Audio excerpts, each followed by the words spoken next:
I was 27 years old and I was like miserable. Just kept trying to figure out what my life was for. Two most important days of your life are the day you're born and the day you discover why. And at 27, I just hadn't figured out the why. And I walked into a comedy club October 8th, 1985. I won amateur night that night. I went to work the next day and quit my job. The day I quit, my boss, he talked me right out of it. He said, "Steve, you're not even funny."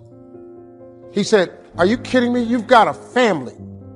You put that stuff back on your desk, but don't you ever come in here again with something ridiculous. You're going to be a comedian." Dude named Russell Middlebrooks came up to me and said, "Hey, Harv, I thought you was quitting today, man." I said, "No, I talked to Tom and he told me I wasn't funny." He said, "He don't know you. You the funniest dude I know." And then he looked at me, he was so hurt. He said, "Damn, dog, I told everybody you was leaving today." He said, "Man, I can't believe you letting that tell you what to do." And I took that box right back in there. I said, "Tom, I'm really funny. I'm going to make it." He said, "I'll tell you what, you leave out this door, don't ever come back in here again." He said, "You're making a huge mistake leaving your family out like this." Probably about 20 years after that, he was at a show. And he said, "I came to the show, I saw this Steve Harvey." He said, "Oh my God, I always knew you were going to make it." None of my family believed it. The only family member I had that thought it was a good idea was my father. And he just said, "Son, if you think you can make it, get on out there and get your stuff." My father was born in 1914. My grandfather was born into slavery. My grandfather was a slave till he was 12. And my dad was the only one who believed it. Everybody else told me no. Laughed at me.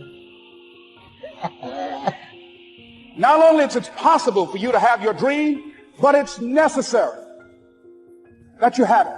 That you go for what is yours in the universe. I have a friend that I said, "I want you to work with me." I called her up. She said, "Les, are you sure I can do it?" "Sure you can. If I can do it, sure you can do it. In fact, I'm going to give you the support." So I was telling her that I knew she hated her job with a passion. See, a lot of people go to work every day miserable, and all they do is just talk about how miserable they are. But they don't do anything about it.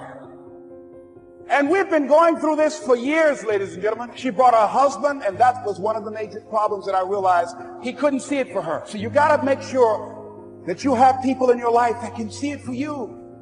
So I said, but if you can't see it for her, don't tell her that.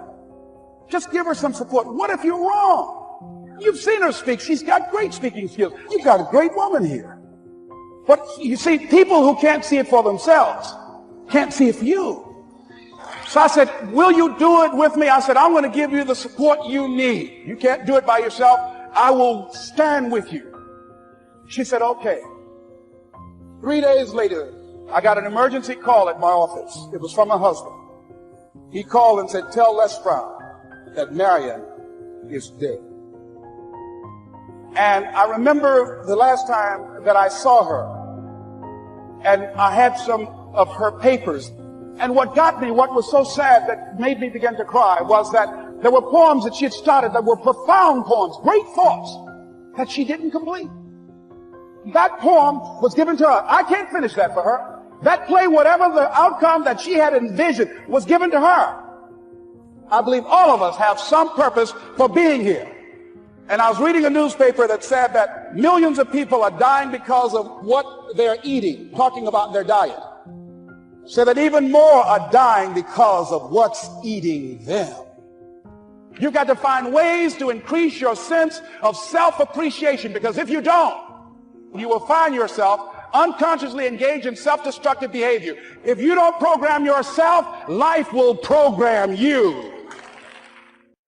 The major key to your reaching your dreams, your making your contribution, is you. When I wanted to get on public television, you know, they told me, "You can't do that." Excuse me, hold on, time out. Let's be realistic. I said, "Well, wait a minute. Why can't I do it?" "Well, let's look here. You don't have any college training. They're not gonna give me a break." What people think about you and the possibilities for your dream is none of your business. They have no imagination, ladies and gentlemen. They're living out of the past, out of their memory. Their attitude is it can't be done because they haven't seen it. The people that are going to make it in the future, let me share something with you. History is being read, but it's also being written by people with imagination. You look at your life, you look at what you produce. Are you doing all you can do? Have you gotten comfortable? Are you surrounding yourself with people that can nourish you? Are you learning something different? Is your life an adventure or is it boring? What decisions are you making right now as you look into the future? You don't want to ever put yourself in a situation where you have a limited vision and you're only using a limited amount of your talents and of your abilities. And I'm saying to you that it's necessary that you get outside of your comfort zone, that you do reading, that you do research. It's necessary that you don't be satisfied with where you are. If you want to make it today, it's necessary for you to constantly look at ways of getting better. This is not going to be it for my life. I deserve more than this. Think about Mr. Washington. Young man, yes, sir. What do you want to do with your life? I want to buy my mother a home, sir. I want to take care of my mother. I want to make my mother proud. How can you say you want to make your brother proud and you were in the dean's office the other day for fighting? Sir, they call me DT, the dumb twin. How do I get even, sir? Tell me. They pick on me all the time. I'm not like my brother. They always compare me to him. Mr. Brown, you want to get even? Yes, sir. Remember these words by Frank Sinatra. The best revenge is massive success. Become massively successful. That's how you become even. Mr. Brown, why did you sign those papers? I fought for you. I saw something in you. You've got greatness in you. I know you're not as fast as your brother. There's a hunger in you. When I saw your name, I couldn't believe it. Why did you do that? Several teachers met with me and said that you wouldn't be with me at Florida A&M University to help me. I would not make it at Florida A&M. You've been like a father to me. I never would want to bring embarrassment to your name. He said, I don't care what they say. But did you believe that you could go there and graduate?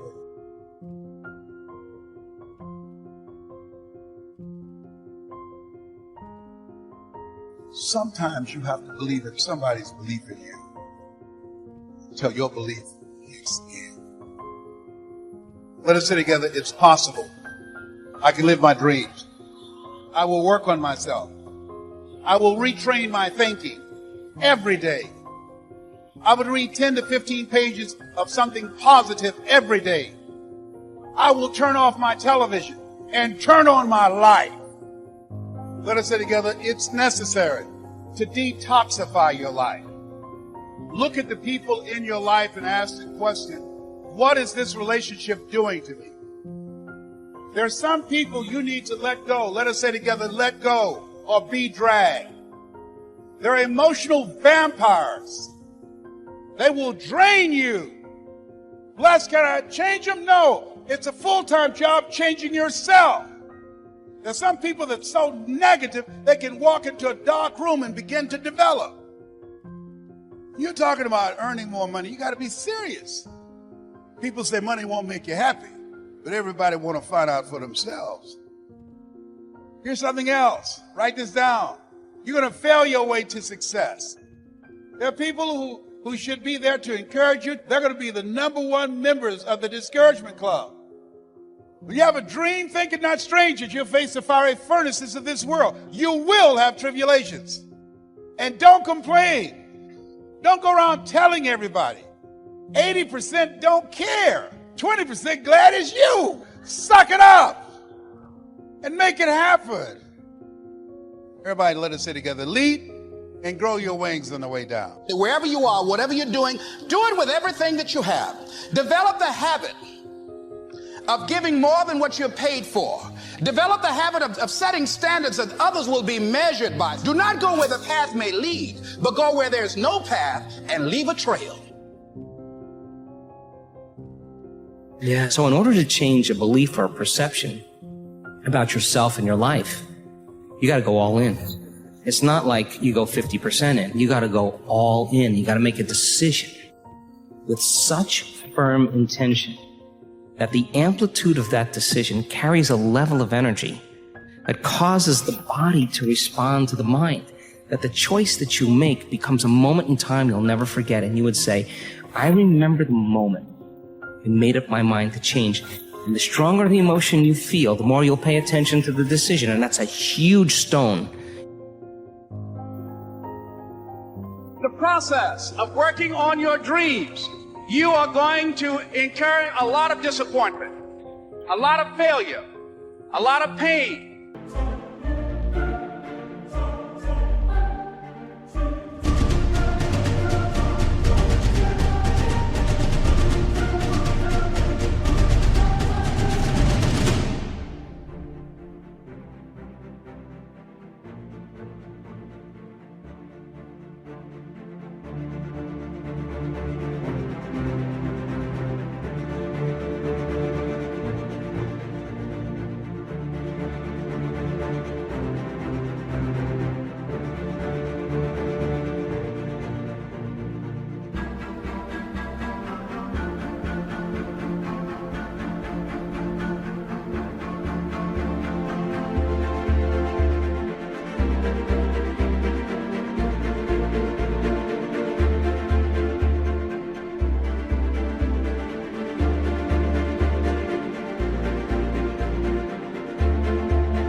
There's a bigger dream waiting for you, just waiting for you to step into it. To step into it. Your life is big. Your life is huge. And we spend so much time wanting to be in somebody else's life. And you don't get honored, you don't get revered, you don't get celebrating wanting what somebody else has. But momentum requires you always do the next thing to keep the momentum going. And the reason you get yourself in a passionate place is so that you change your life, and the only thing that changes your life is making a decision. So while you're in this passionate state, that's where you make decisions. If you make a decision in a state without momentum, if you make a decision from a place where there's no passion, you are not going to get momentum. It'll kill momentum. It's decide, commit, and resolve.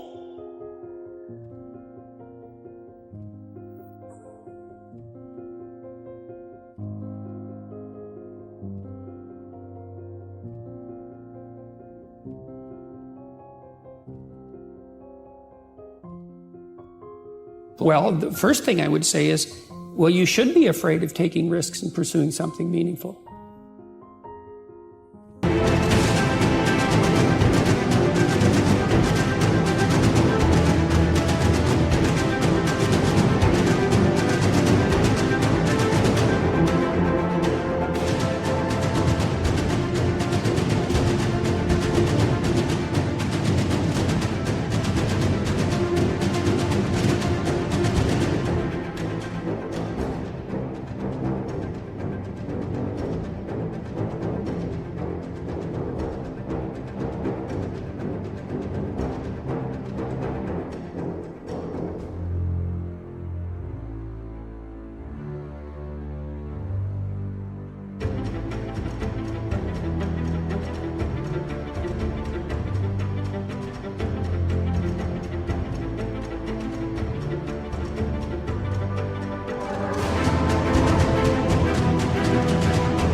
But you should be more afraid of staying where you are if it's making you miserable.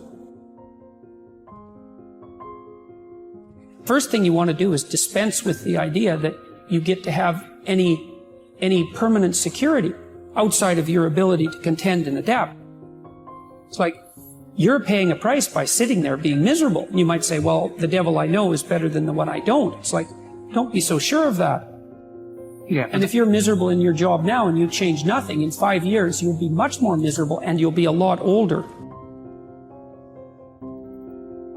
It's okay to settle. It's okay. to give up. And that is the instinct you need to fight. You need to push back, to smash into the ground. Do not...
Take the easy way out.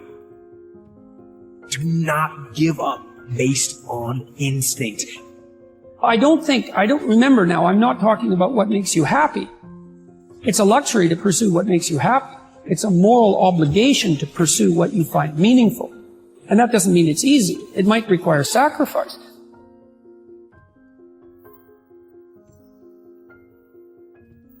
Instinct that says, you've had enough. This is the instinct that says, you've given it your best shot. You can stand down. You can back off. You can take a knee. This is the instinct that says, you can rest now. Do not listen to that instinct. Do not listen. If you are not defined by some vision that is bigger than you, and you are not passionate about that vision, then you're left with the old hardware of the past in your brain, and you will be predictable in your life. So would you agree then? New thoughts, new information should lead to new choices. New choices should lead to new behaviors. And new behaviors should create new experiences. And new experiences should produce new emotions.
Most people are not accumulating wealth. Most people are living in poverty. Most people are living far below their potential, not because they don't have the capacity, not because they have not been given authority and dominion over everything on the face of the earth, but most people are living like they're living because of the fact that they don't believe they can have any more than what they now have.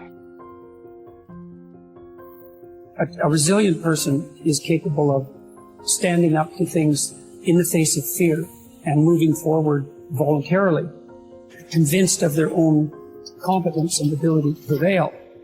If you break, the fight is just beginning. And as you crawl up and out of that dismal and wretched place, as you rise above what you were, and as you take the form of who you are supposed to be, you will see that in the very act of standing up, in the very act of fighting on, you will become and you will remain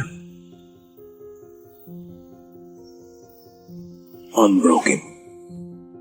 So every day you have to sell yourself and get out of your mind those old thoughts, that old belief system. Every day you've got to sell yourself on that it's possible